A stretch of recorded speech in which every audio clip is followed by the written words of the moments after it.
In November of last year, there were two cyclones that managed to dump a lot of rainfall on the coastal areas and interior areas of southern Yemen. And this is extremely unusual. However, when we see cyclones such as that, it means it's often the first sign that a potentially dangerous locust situation could develop. Since November, we had no confirmation of that situation until last month.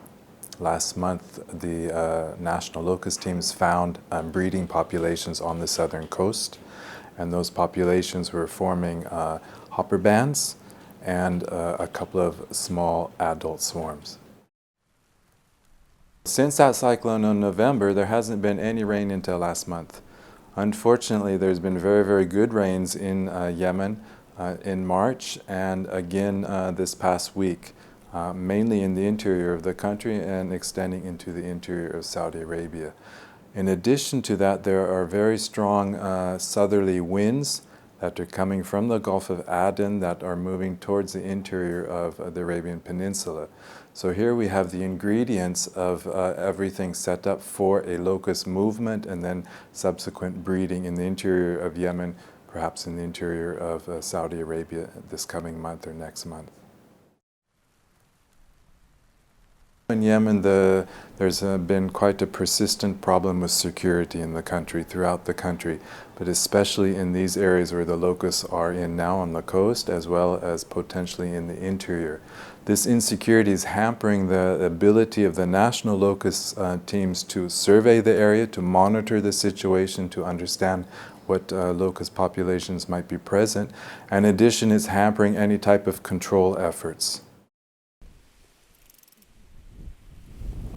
A typical locust female will lay about 300 eggs. After about 2 weeks, about 90% of those eggs will hatch out. And after another month, the wingless hoppers will become adults. At that point, if the numbers are great enough, then the locust adults can concentrate, they form groups, and then these swarms that can migrate great distances. A locust swarm can move roughly about 150 kilometers in a day. They move with the winds, and they're moving towards areas of rainfall and natural green vegetation in the desert. A locust lives about 3 months. That's the lifespan of a locust.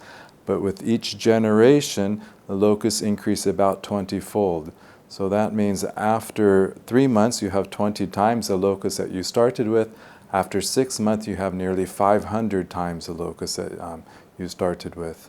A locust, let's say a swarm the size of Rome, for example, can eat the same amount of food in one day as half of Italy. So the potential not only to cause damage, but also to have an impact on national food security is very, very high. In the case of Yemen, at the moment this week, they have a survey team on the southern coast actively looking for locusts, and that team has the necessary control equipment to mount operations. To address this situation that is not very clear, we have warned the surrounding countries, in other words, Saudi Arabia, Oman, United Arab Emirates, and Iran.